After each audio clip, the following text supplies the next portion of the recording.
Hello दोस्तों, आज मैं new Telugu movie Andhra king taluka explain करने वाला हूँ, जिसमें राम और उपेंद्र ने एक्टिंग की है। इस मूवी में सागर अपने फेवरेट हीरो के लिए 3 करोड़ रुपए जमा कर उसके मूवी के लिए डोनेट करता है। वो 3 करोड़ रुपए देने के बाद सागर पूरी तरीके से बर्बाद हो जाता है और उसके पास एक सिचुएशन आती है जिसमें उसे गर्लफ्रेंड और उसके फेवरेट हीरो के बीच में चूज करना होता है। फिर वो किसे चूज करता है वो हमारे मूवी में हम देखने वाले हैं। मूवी की शुरुआत में हमें आंध्रा किंग सूर्या को दिखाया जाता है, जिसकी 100 फिल्म पैसों की कमी की वजह से रुक गई थी, इसीलिए सूर्या दुखी है। सूर्या का प्रोड्यूसर इस फिल्म पर पैसा लगाना नहीं चाहता क्योंकि सूर्या के पिछले कुछ मूवीज फ्लॉप हो गए थे। पैसे देने वाले फाइनेंसर्स भी सूर्या के लिए आगे नहीं आते। ऐसी सिचुएशन पर सूर्या को एक अर्जेंटली 3 करोड़ चाहिए होते हैं, क्योंकि 3 करोड़ से ये मूवी कंप्लीट हो जाएगी और सूर्या के 100 फिल्म भी कंप्लीट हो जाएंगे। लेकिन सूर्या के पास पैसे नहीं होते, इसलिए वो अपने पुराने प्रोड्यूसर को कॉल करता है और पूरी बात क्लैरिटी से उसे एक्सप्लेन करता है और उसे 3 करोड़ मांगता है। लेकिन प्रोड्यूसर नायक इस बात का फायदा उठाता है और बोलता है कि अब मैं अपने बेटे को लॉन्च करने वाला हूँ। अगर तुम अपनी 100 फिल्म कंप्लीट करना चाहते हो तो तुम मेरे बेटे का पापा का रोल कर सकते हो। इससे तुम्हारी 100 फिल्म भी हो जाएगी और तुम्हें मैं पैसे लगाकर तुम्हें मदद भी करूंगा। लेकिन सूर्या को ये बात पसंद नहीं आती क्योंकि वो सैड कैरेक्टर का रोल करना नहीं चाहता और वो कॉल कट कर देता है। सूर्या बहुत लोगों के पास ट्राई करता है लेकिन उसके पास पैसे अरेंज नहीं होते, तो सूर्या अपने असिस्टेंट विष्णु से कहता है कि ये घर और कार सब बेच दो। लेकिन विष्णु को ये बात पसंद नहीं आती और कहता है कि एक राजा हमेशा अपने पैलेस में रहना चाहिए और तुमने ये मुकाम बहुत मुश्किलों से हासिल किया है और काफी मेहनत कर ये घर बनाया है। तुम कभी भी अपना घर मत बेचना कहकर विष्णु उसे कार और घर बेचने नहीं देता। तो सूर्या डिसाइड करता है कि वो नायक के बेटे के फादर का रोल करेगा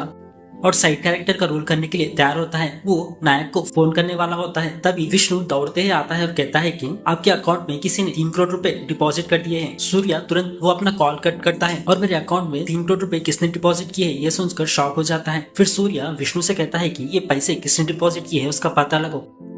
फिर विष्णु आंध्रा बैंक को फोन करता है और पता लगाता है कि सूर्या के बैंक अकाउंट में 3 करोड़ डिपॉजिट करने वाले का नाम सागर है। फिर सूर्या तुरंत अंजी को बुलाता है। फिर अंजी सूर्या के स्टेट वाइड फैंस एसोसिएशन नाम की एक बुक ओपन करता है और एक राजामंद्री नाम के गांव का पेज खोलता है। वहाँ पर सागर नाम लिखा होता है। अंजी को सागर को नहीं अच्छे से पता होता है क्योंकि सागर के बचपन में अंजी टिकट्स बेच रहा होता है। सागर अपने पापा के साथ थिएटर आता है, तब अंजी उन्हें टिकट्स नहीं देता क्योंकि अंजी कहता है कि पहले टिकट्स उन्हें मिलेगी जो सूर्या का कटआउट लगाया था और जिसने सूर्या के पोस्टर लगाए थे उन्हें ही पहले टिकट्स मिलेंगे। ये बात सुनकर सागर अपना शर्ट निकालकर थिएटर के पास आंध्रा किंग बोलकर सूर्या के लिए लिख देता है। इससे सभी लोग इम्प्रेस हो जाते हैं। तभी अंजी सागर को टिकट भी देता है और उसके पापा को भी टिकट देता है और वो लोग फिल्म देखने के लिए चले जाते हैं। और सूर्या को आंध्रा किंग सूर्या का नाम सागर ने ही दिया था। अब ये बात अंजी सूर्या को बता रहा होता है कि सागर उसका बहुत बड़ा फैन है। तो सूर्या डिसाइड करता है कि सागर से किसी भी तरह मिलना है क्योंकि उसने उसकी बहुत मदद की है।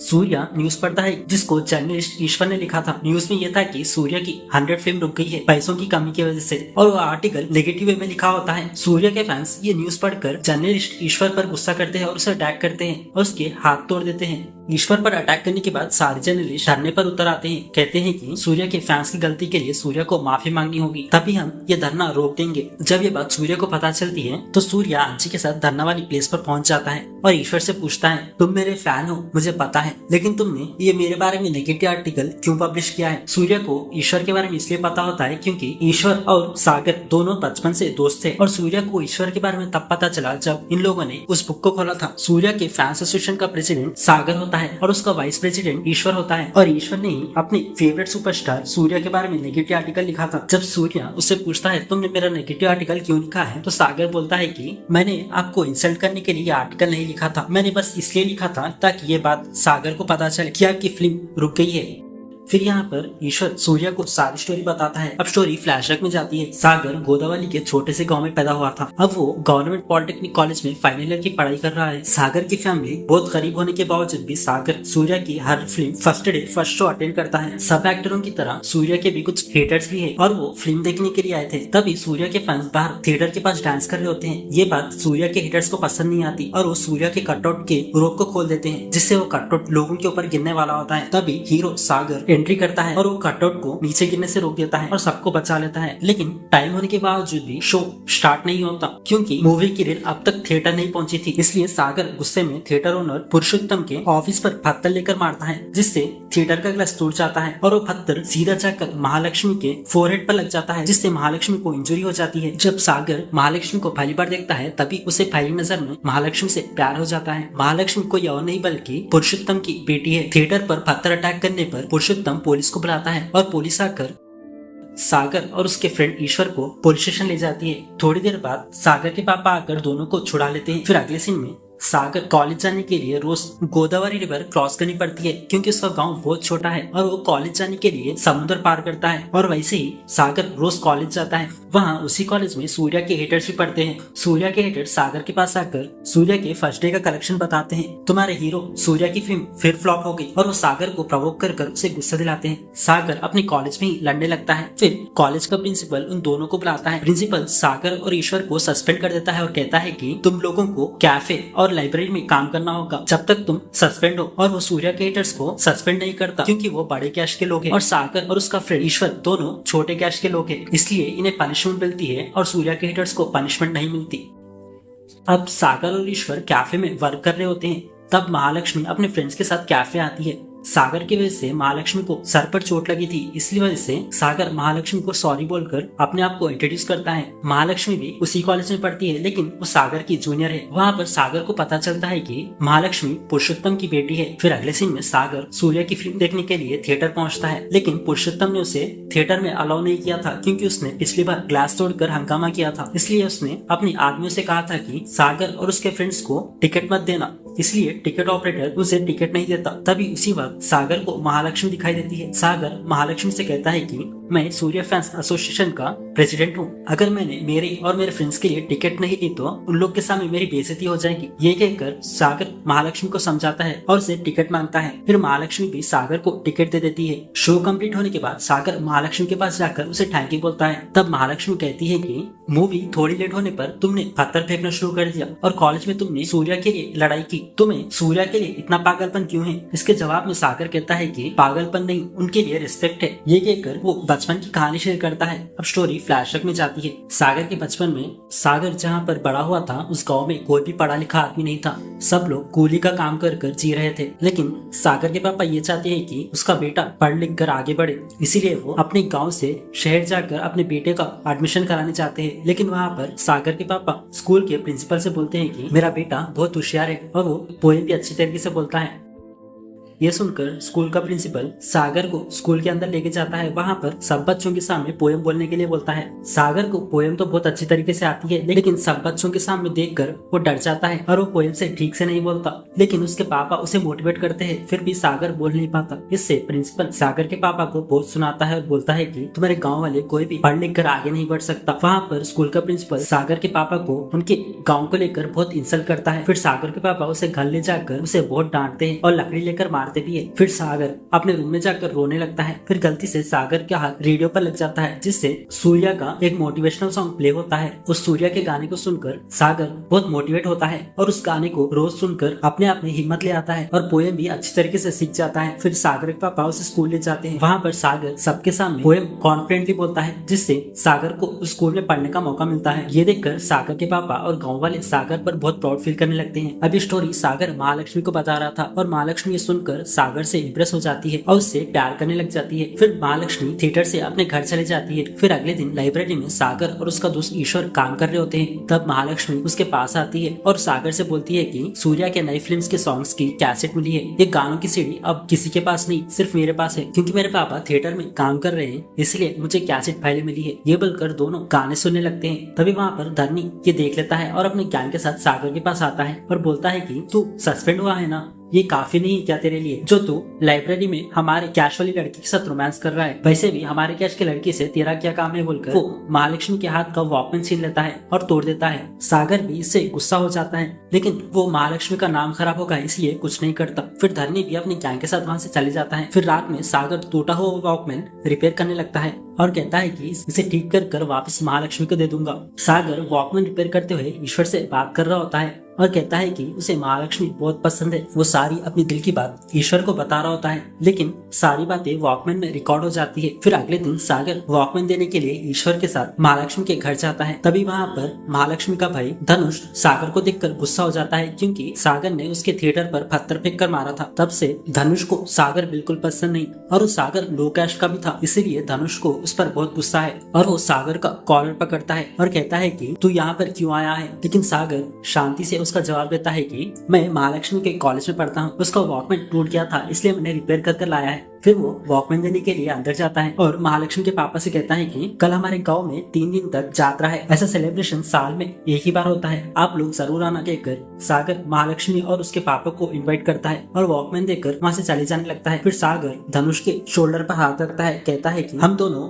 एक ही लोग हैं ना, ऐसे कॉलर पकड़ेगा तो कैसे चलेगा। वो इनडायरेक्टली महालक्ष्मी और अपने रिश्ते के बारे में उसके भाई को बताता है, लेकिन धनुष को वो इनडायरेक्टली कहने वाली बात समझ नहीं आती कि धनुष उसका साला बनने वाला है। अब सागर और ईश्वर अपने घर चले जाते हैं। पुरुषोत्तम धनुष से कहता है कि तूने उसका कॉलर पकड़ा तो उसने तेरे शोल्डर पर हाथ रखा, अगर तू उससे लड़ाई करेगा तो उसके और हमारे बीच में क्या फर्क रहेगा। ये एक लो कैश का है, इसको कहाँ रखना चाहिए वहीं पर रखना, इससे बराबरी मत करना कहकर पुरुषोत्तम धनुष से कहता है। फिर अगले सीन में जात्रा शुरू हो जाती है। सागर वहाँ पर सारा काम कर रहा होता है। उसी टाइम पर सागर को पता चलता है कि सूर्या की फिल्म की शूटिंग पास के गाँव में हो रही है और वो शूटिंग देखने के लिए बोट के लिए किनारे के पास खड़े हो जाता है। तभी वहाँ पर महालक्ष्मी बोट से आती है। महालक्ष्मी समझती है कि सागर उसे रिसीव करने के लिए बोट के किनारे खड़ा है। अब सागर को समझ नहीं आता कि वो शूटिंग देखने जाए या फिर महालक्ष्मी के साथ यात्रा में उसके साथ टाइम स्पेंड करे। तभी महालक्ष्मी कहती है कि मैं और तुम बाद में भी टाइम स्पेंड कर सकते हैं, तुम जाकर अपने हीरो की शूटिंग देखो, कह देती है। इससे सागर खुश हो जाता है और हैप्पीली शूटिंग देखने पहुंच जाता है। वहाँ पर प्रोड्यूसर धनुजय एक आदमी से बात करते कहता है कि सूर्य को बनाना बहुत पसंद है, किसी भी तरह कर उसके लिए खाने के लिए बनाना ले आओ। ये बात सागर सुनकर कहता है कि मैं सूर्य अन्ना के लिए खाने के लिए बनाना लेकर आता हूँ। तो धनुजय कहता है कि अगर तुम जल्दी लेकर आओगे तो मैं तुम्हारी सूर्या के साथ फोटो खिंचा दूंगा। इस बात से खुश होकर सागर तुरंत एक जगह जाकर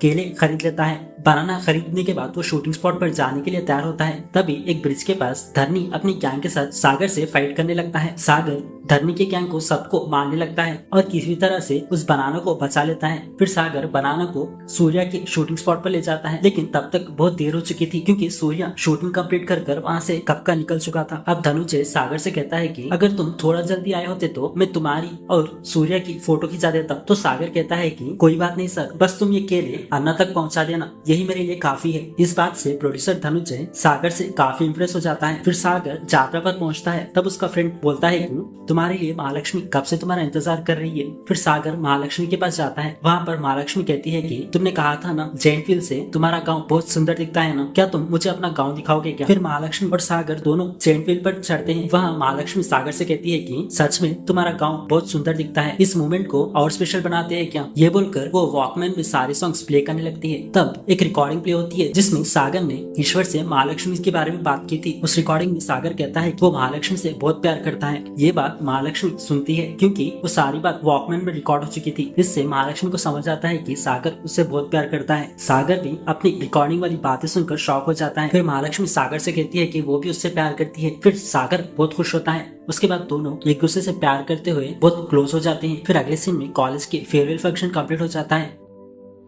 एक दिन थिएटर में शो चल रहा होता है। तब महालक्ष्मी सागर को प्रोजेक्टर रूम में ले जाती है। वहाँ पर सागर और महालक्ष्मी एक दूसरे को किस करते हैं। वो दोनों प्रोजेक्टर के सामने एक दूसरे को किस करते हैं, जिससे वो किस की शैडो थिएटर की स्क्रीन पर दिखती है और ये किस सारी ऑडियंस देखती है और पुरुषोत्तम भी ये देख लेता है। फिर मूवी कंप्लीट होने के बाद पुरुषोत्तम उसी थिएटर में अपने आदमियों के साथ सागर को बहुत पिटवा देता है। सागर पुरुषोत्तम को समझाने की बहुत कोशिश करता है कि महालक्ष्मी और वो दोनों एक दूसरे से प्यार करते हैं, लेकिन पुरुषोत्तम बहुत गुस्से में था और उसकी बात नहीं सुनता और बोलता है कि तुमने प्लान बनाकर मेरी बेटी को फंसाया है, मेरी बेटी एक महारानी की तरह पली बड़ी है, तुम जैसे आदमी को मैं अपनी बेटी क्यों दूंगा, तेरा गाँव कहाँ पर है मुझे वो भी नहीं पता। फिर वो सागर के फैमिली और सागर के गाँव वालों को बहुत इंसल्ट करता है। ये बातें सुनकर सागर चुप नहीं रह पाता और बोलता है कि आंध्रा किंग सूर्या की 100 फिल्म रिलीज होने से पहले मैं हमारे गाँव में 1.5 से बड़ा थिएटर बनाऊंगा, मैं और मेरा गाँव क्या है मैं तुझे दिखा दूंगा कहकर सागर पुरुषोत्तम को चैलेंज देता है और बोलता है कि उस थिएटर का नाम मैं महालक्ष्मी ही रखूंगा और थिएटर बनने के बाद तेरे बेटी से शादी कर कर उसे अपने घर ले जाऊंगा कहकर उसे चैलेंज करता है। ये बात जानकर सागर का दोस्त ईश्वर सागर पर गुस्सा करता है और बोलता है कि तुझे थोड़ा सा दिमाग है क्या, हमें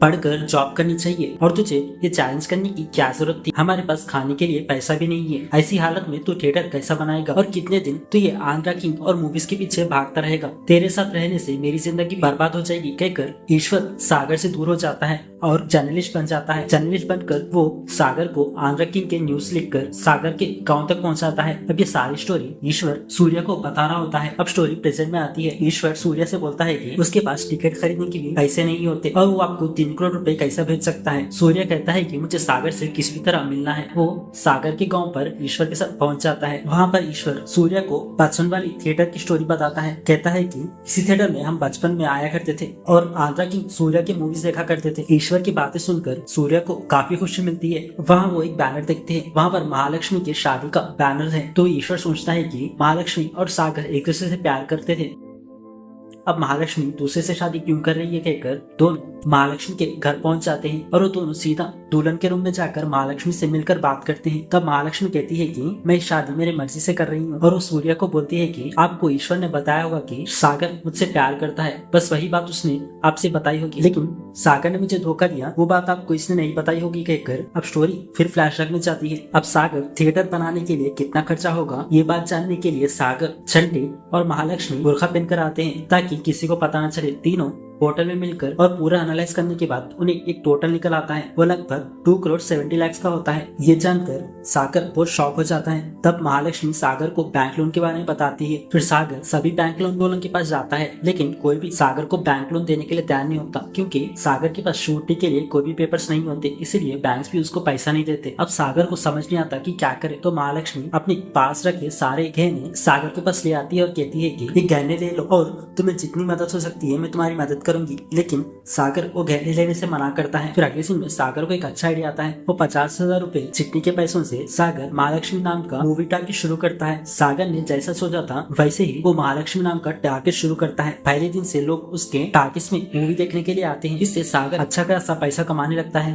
रोज रात को सागर अपने टाकीज में मूवीज प्ले करता है और उसका बिजनेस भी अच्छे से चलने लगता है। तो शॉप्स के ओनर भी सागर के मूवी टाकीज के पास अपनी शॉप्स लगाने लगते हैं, जिससे वो शॉप्स ओनर भी पैसे कमाने लगते हैं और सागर भी अपने टाकीज से अच्छे खासे पैसे कमाने लगता है। फिर महालक्ष्मी अपने फ्रेंड्स के साथ सागर के मूवी टाकीज पर आती है। महालक्ष्मी सागर की सक्सेस देखकर बहुत खुश होने लगती है। फिर अगले सीन में महालक्ष्मी के पापा को पता चलता है कि महालक्ष्मी सागर से मिलने के लिए उसके गाँव गई थी। तो परशुत्तम महालक्ष्मी पर गुस्सा होकर उस पर हाथ उठाने वाला होता है। फिर परशुत्तम अपने बेटे धनुष से बोलता है कि इस सागर को किसी भी तरह खत्म करना होगा और उसका बिजनेस भी बर्बाद करना होगा कहकर डिसाइड करता है। अगले सुबह सागर के गांव वाले न्यूज पढ़ते हैं कि सूर्या की 100 फिल्म शुरू होने वाली है और वो इस संक्रांति में रिलीज होगी कहकर ऐसा न्यूज में पढ़ते हैं। ये खबर सुनकर सब खुश हो जाते हैं, लेकिन सागर इस खबर से बहुत दुखी होता है क्योंकि संक्रांति आने को बस 10 महीने ही बचे थे और उसके मूवी टाकीज से अच्छा खासा पैसा तो बन रहा था, लेकिन संक्रांति तक वो बस 20 लाख ही कमा पाएगा और इस पैसों से थिएटर नहीं बना पाएगा और इस बात से दुखी बैठा होता है अपनी मूवी टाकीज के बाहर।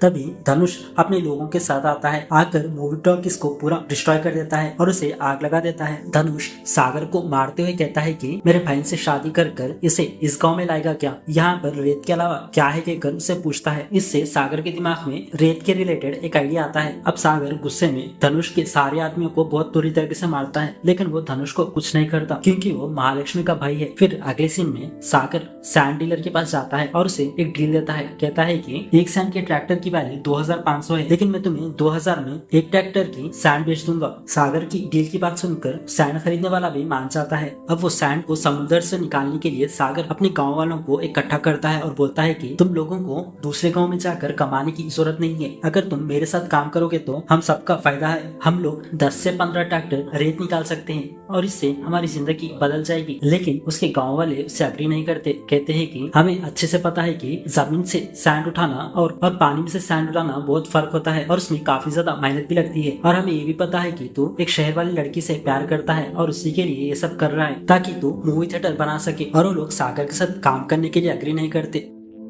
तो सागर बोलता है कि आपने जो लड़की वाली बात कही वो बिल्कुल सही है, लेकिन चाहे तो मैं शहर जाकर भी थिएटर बना सकता था, लेकिन मैं ये चाहता हूँ कि हमारे गांव में थिएटर बने और वो हमारे गांव के लिए एक प्राउड मोमेंट होगा। इससे हमारा गांव भी डेवलप हो जाएगा। अब हमारे गांव में बिजली भी ठीक से नहीं आती और अंधेरे में हमारा बच्चा कहीं खो ना जाए, इसलिए हम उसके गले में लॉकेट पहना देते हैं। वहाँ पर सागर गाँव वालों को समझाने की बहुत कोशिश करता है कि हमारे गाँव को डेवलप करने के लिए मूवी थिएटर जरूरी है, लेकिन कोई भी उसकी बात नहीं मानते। तो उसके पापा उसके सपोर्ट में आते हैं, कहते हैं कि इसने छोटा सा टाकिस बनाया तो हमारे गांव को काफी ज्यादा फायदा हुआ और आप लोगों ने शॉप्स खोलकर उससे काफी अच्छी कमाई की। सागर के पापा सभी लोगों को समझाने की कोशिश करते हैं और कहते हैं कि तुम आओ ना आओ, मैं मेरे बेटे के साथ कल रेत निकालने के लिए जाऊंगा। फिर अगले दिन सागर और उसके पापा समुद्र में रेत निकालने के लिए बोट से जा रहे होते हैं। तभी गाँव के सभी लोग दौड़कर उनके पास आते हैं और पानी में जाकर बकेट से रेत निकालने लगते हैं और ट्रैक्टर भर देते हैं। इससे सागर और गाँव वाले काफी अच्छी कमाई करने लगते हैं। कुछ दिन बाद सागर सब कलेक्टर के पास जाकर थिएटर बनने वाली बात बताता है और उसे थिएटर का इनॉग्रेशन करने के लिए इनवाइट करता है। फिर सब कलेक्टर इनॉग्रेशन करने के लिए उसके गांव आता है, लेकिन वहाँ पर सब कलेक्टर को बात पता चलती है कि उनके गांव में करंट है ही नहीं। तो सब कलेक्टर अपना पावर इस्तेमाल कर उस गांव में बिजली पहुंचा देता है। सागर की वजह से हमारे गाँव में इतना विकास हो गया, सब लोग बहुत खुश होने लगते हैं। देखते देखते सागर महालक्ष्मी के नाम पर थिएटर बना देता है। फिर सागर अपने थिएटर की मूवी डिस्ट्रीब्यूशन की रिस्पॉन्सिबिलिटी के लिए धनुजय के पास जाता है। वहाँ पर धनुजय सागर को देखकर शॉक होता है। मुझे लगा तुम सूर्या के साथ फोटो खिंचाने के लिए आए होगे, लेकिन अब तुम उसके मूवी के डिस्ट्रीब्यूशन के लिए आए हो। ये देखकर अच्छा लगा, लेकिन तुम डिस्ट्रीब्यूशन के बारे में क्या जानते हो? वो सागर से पूछता है। वहाँ पर सागर मूवी डिस्ट्रीब्यूशन की सारी चीजें उसे बता देता है और कहता है कि तुम लोगों से ज्यादा हम फैंस को ज्यादा पता होता है कि कौन सी मूवी चलेगी और वो कितना कलेक्शन करेगी, ये हमसे ज्यादा किसी को पता नहीं होता। अपनी नॉलेज से सागर धनुजय को इम्प्रेस कर देता है। धनुजय डिस्ट्रीब्यूशन की रिस्पॉन्सिबिलिटी सागर को देने वाला होता है, लेकिन वो डिस्ट्रीब्यूशन ऑलरेडी पुरुषोत्तम को दे चुका होता है। इसीलिए वो कहता है कि मैंने पुरुषोत्तम को डिस्ट्रीब्यूशन की रिस्पॉन्सिबिलिटी दे दी है, अब मैं जुबान से मुकर नहीं सकता। तो सागर उससे बोलता है कि मुझे किसी भी तरह आप हेल्प कर दो ना, मैं खाली हाथ वापस अपने गाँव नहीं जाना चाहता। फिर धनुजय सागर को लेकर नायक के पास जाता है। धनुजय सागर को नायक के सामने इंट्रोड्यूस कर रहा होता है। तभी सूर्या नायक को कॉल करता है। ये वही सीन है जो हमें स्टार्टिंग में दिखाया गया था। सूर्या नायक को अपनी मूवी के बारे में सारी बातें बताता है और कहता है कि उसे 3 करोड़ की जरूरत है ताकि इसकी मूवी कंटिन्यू हो सके। तो नायक उसे बोलता है कि मैं अपने बेटे को लॉन्च करने वाला हूँ, अगर तुम उसमें काम करोगे तो मैं तुम्हें 3 करोड़ दे दूंगा। ये बात सुनकर सूर्या को बहुत गुस्सा आता है और फोन कट कर देता है। और सागर भी इस बात से बहुत गुस्सा होता है और कहता है कि तुम्हारे साथ सूर्या अन्ना की बस एक ही मूवी फ्लॉप होने की वजह से तुम उन्हें साइड रोल दे रहे हो। तुम भूल गए क्या, उनके वजह से तुम्हारी 10 मूवी हिट हुई है। ये कहकर वो नायक पर बहुत गुस्सा होता है। धनुजय तुरंत सागर को लेकर बाहर निकल आता है और बोलता है कि सूर्या का करियर बचाना हो या फिर तुम्हारा थिएटर बचाना हो, बस यही तुम्हारी मदद कर सकता है और तुम इसी से ही लड़ रहे हो। और ये लोग बहुत बड़े लोग हैं, वो आपस में देख लेंगे, तुम्हें इसमें बीच में पड़ने की जरूरत नहीं है कहकर धनुजय वहाँ से चले जाता है। ऐसे सागर के हाथों से डिस्ट्रीब्यूशन का चांस भी छूट जाता है। फिर अगले सीन में सागर का दोस्त ईश्वर एक आर्टिकल लिखता है जिसमें सूर्य के खिलाफ नेगेटिव लिखा होता है। ये भी वही सीन है जो हमें स्टार्टिंग में दिखाया गया था। ये आर्टिकल पढ़कर सूर्य के फैंस ईश्वर के हाथ तोड़ देते हैं और सागर भी ये आर्टिकल पढ़कर बहुत गुस्सा होता है और पेपर को जला देता है और बोलता है कि सूर्य अन्ना को मुश्किल आ चुकी है, अभी उनके पास 3 करोड़ नहीं होंगे तो उनका करियर खत्म हो जाएगा। ये कहकर सागर बहुत रोता है। फिर सागर को एक आइडिया आता है। वो डायरेक्ट पुरुषोत्तम के पास जाकर कहता है कि मैं अपना थिएटर तुम्हें बेच रहा हूँ, तुम इसे 3 करोड़ में खरीद लो। तो पुरुषोत्तम उससे बोलता है कि तुम्हारा थिएटर मैं क्यों खरीदूं। तो सागर बोलता है कि अगर तुम मेरा थिएटर खरीदोगे तो मैं अपने चैलेंज से हार जाऊंगा और मैं महालक्ष्मी से भी दूर हो जाऊंगा। फिर पुरुषोत्तम भी अपनी बेटी के लिए वो थिएटर खरीदने के लिए राजी हो जाता है और वो 3 करोड़ तैयार कर महालक्ष्मी के हाथों से सागर को वो 3 करोड़ दे देता है। तब सागर महालक्ष्मी से कहता है कि मैं सब मेरे हीरो के लिए कर रहा हूँ, अगर मैं पैसे जमा नहीं कर पाया तो मेरे सूर्य अन्ना का करियर खत्म हो जाएगा। ये सुनकर महालक्ष्मी उसे एक जोर सा थप्पड़ मारती है और कहती है कि अब से तुम मेरे लाइफ में मत आना, मुझे लगा तुम मुझे यहाँ से ले जाओगे लेकिन तुम यहाँ मुझे छोड़कर पैसे ले जा रहे हो, तुमने मुझे धोखा दिया कहकर महालक्ष्मी बहुत रोती है। सागर भी इस बात से बहुत दुखी होता है। फिर वो तुरंत अपने पास रखे 3 करोड़ लेकर सूर्या के बैंक अकाउंट में डिपॉजिट कर देता है। अब ये स्टोरी फिर प्रेजेंट में आती है। जब से ये स्टोरी महालक्ष्मी सूर्या को बता रही होती है, अब ये स्टोरी सुनकर सूर्या को सागर के लिए रिस्पेक्ट और बढ़ जाती है क्योंकि उसे लगा कि उसने बस उसकी हेल्प की थी लेकिन सागर ने उसके लिए इतना बड़ा सैक्रिफाइस किया। सूर्या महालक्ष्मी से कहता है कि तुम अब शादी मत करना, सागर जैसा इंसान तुम्हें कभी नहीं मिलेगा, तुम उसी से ही शादी करना कहकर वो महालक्ष्मी से रिक्वेस्ट करता है। सूर्या शादी में आया है ये बात सभी लोगों को पता चल जाती है। सभी लोग सूर्या से मिलने आते हैं। पुरुषोत्तम भी सूर्या को देखकर उससे पूछता है आप यहाँ आए, ये हमारे लिए बहुत बड़ी बात है। तो सूर्या उनसे कहता है कि मैं शादी के लिए नहीं आया, मैं तो बस सागर के लिए उससे मिलने आया हूँ। सागर जैसा इंसान मेरा बहुत बड़ा फैन है, ये मेरे लिए बहुत प्राउड की बात है कहकर सूर्या पुरुषोत्तम के सामने बोलता है। अब सूर्या, ईश्वर और अंजी सागर से मिलने के लिए बोट में से उसके गाँव के लिए निकल जाते हैं, लेकिन तब तक तूफान की वजह से गाँव में बहुत पानी भर चुका था और सभी लोगों के घर में पानी भर जाता है। इससे सारे गांव वाले अपनी जान बचाने के लिए बोट के जरिए उस थिएटर में जाकर रहने लगते हैं। तभी वहाँ पर एक बूढ़ी औरत दुखी होकर बोलने लगती है कि हमारी जिंदगी कभी नहीं बदलेगी, इस बारिश की वजह से हमारा घर बर्बाद हो चुका है, जो नए करंट के पोल्स लगे थे वो भी गिर गए हैं, हमारी जिंदगी कभी नहीं बदलेगी बोलकर वो रोने लगती है। ये बातें सुनकर सागर को बहुत दुख होता है। दूसरी तरफ सूर्या भी किसी तरह बचकर थिएटर पहुंच जाता है। फिर सूर्या थिएटर का डोर ओपन कर अंदर आता है। वहाँ पर सूर्या की शैडो देखकर सागर समझ जाता है कि सूर्या वहाँ पर आया है। सागर सूर्या को देखने के लिए दौड़कर उनके पास जाता है और उनसे मिलता है। सूर्या सागर से बोलता है कि मैं बस एक सिनेमा का एक्टर हूँ, तुम मुझसे इतना प्यार क्यों करते हो? तुमने मेरी वजह से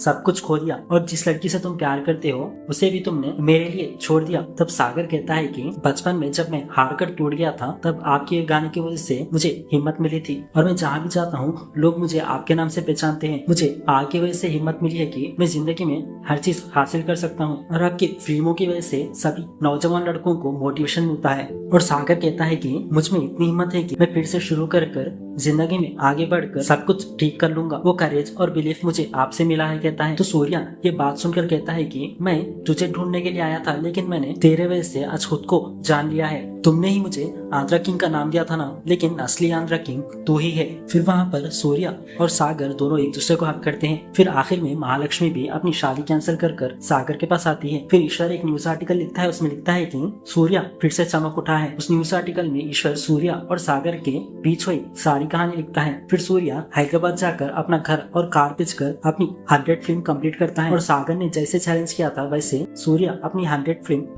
उसके थिएटर में लगाकर ग्रैंड ओपनिंग करता है। आखिर में गांव का ब्रिज भी बन जाता है और सूर्या भी अपने पैसों से मूवी बनाकर बहुत खुश होता है और इसी के साथ मूवी यहाँ पर खत्म हो जाती है।